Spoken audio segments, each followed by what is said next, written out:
എന്റെ ഭാര്യ എന്നെ മെയിൻഡാക്കുന്നില്ലല്ലോ എന്നുള്ള വേദനയിൽ ഒരു പെണ്ണിലേക്ക് അവന്റെ മനസ്സ് തിരിഞ്ഞാൽ, ഏതെങ്കിലും ഒരു മിസ് കോൾ തിരിച്ചടിച്ചാൽ പിന്നെ നിന്റെ കയ്യിൽ പല പോലുള്ള ഫോണ് കാണൂല. പിന്നെ ഐഫോണ് പോയിട്ട് ഒരു സാധനം നിന്റെ കയ്യിൽ ഉണ്ടാകൂല. നിന്റെ മക്കൾക്ക് സ്കൂളിൽ പൈസ അടക്കേണ്ടി വരൂല. അവനെ കാണണമെങ്കിൽ ഇരുന്ന് അങ്ങോട്ട് പൈസ അയക്കേണ്ടി വരും. അതൊന്നും അവിടെ മതിയാകൂല. അവന്റെ ഈമാനിന്റെ കടുപ്പം കൊണ്ടാണ്, നിങ്ങളോടുള്ള സ്നേഹം കൊണ്ടാണ്. ഒന്നുകൂടി ഞാൻ പറയാം. നിങ്ങൾ പറയും നമുക്ക് വിഷമാണ് ഉസ്താദേ, സങ്കടാണ്, പ്രയാസാണെന്നൊക്കെ പറഞ്ഞാൽ തന്നെയും നിങ്ങളെ കുടുംബം ഇവിടെ ഉണ്ട്, ഉപ്പയുണ്ട്, ഉമ്മയുണ്ട്, ഭർത്താവിന്റെ കുടുംബമുണ്ട്, എല്ലാ കുടുംബവും ഇവിടെയുണ്ട്. അവിടെ അവൻ എന്ത് സൗകര്യമാണെന്ന് പറഞ്ഞാലും, ഗൾഫിൽ എന്ത് സൗകര്യത്തിലാണ് അവനുള്ളത് എന്ന് പറഞ്ഞാലും, നീ അവിടെ ഇല്ല എന്നത് ഏറ്റവും വലിയ പ്രതിസന്ധിയാണ്. നിങ്ങൾ കൂടെ ഇല്ല എന്നത് ഏറ്റവും വലിയ സങ്കടമാണ്.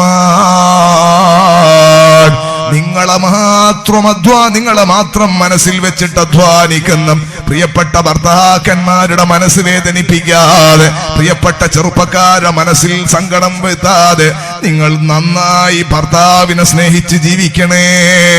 വേണ്ട ഖുദുമത്തുകൾ ചെയ്തു കൊടുക്കണേ. അല്ലാഹു നമ്മുടെ ഖൽബ് നന്നാക്കി തരട്ടെ. ഭാര്യയും ഭർത്താവും പരസ്പരം സ്നേഹിച്ച് സന്തോഷത്തോടെ ജീവിക്കണം. അങ്ങനെ ജീവിച്ചാൽ ആ കുടുംബത്തിൽ ഖൈറുണ്ടാകും, ആ കുടുംബത്തിൽ ബറക്കത്തുണ്ടാകും, ആ കുടുംബത്തിൽ സന്തോഷമുണ്ടാകും. നോക്കുങ്ങൾ, ഇത് ചെറുപ്പക്കാരിയായ പെണ്ണുങ്ങളെ പറ്റിയാണ് ഞാൻ പറഞ്ഞത്. ഞാൻ ഈ അടുത്ത് നമ്മളെ നാട്ടിലെ ഒരാളോട്, കുറച്ച് പ്രായമുള്ള ആളാ, മൂപ്പരോട് ഞാൻ ചോദിച്ചു, കാക്ക നിങ്ങൾക്ക് റാഹത്തന്നല്ലേ? അപ്പൊ അയാൾ എന്നോട് പറഞ്ഞു, എന്ത് സുഖാ മോനെന്ന്. സുബ്ഹാനല്ലാഹ്, അങ്ങനെയല്ല പറയണ്ട, അൽഹംദുലില്ലാഹ് എന്നാണ് പറയേണ്ടത്. പക്ഷെ മൂപ്പര് പറഞ്ഞത് ഇങ്ങനെ, എന്ത് സുഖാ മോനെന്ന്.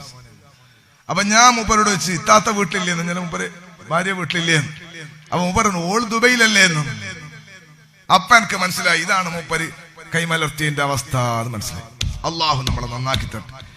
നമ്മളെ ഭാര്യന്റെ വീട്ടിൽ ഉപ്പാപ്പയുണ്ടായിരുന്നു, ഉമ്മാമയുണ്ട്. ഇപ്പൊ അള്ളാഹു നല്ല ആഫിയത്ത് കൊടുക്കട്ടെ. പാപ്പ മരിച്ചുപോയി, അള്ളാഹു മഗ്ഫിറത്ത് കൊടുക്കട്ടെ.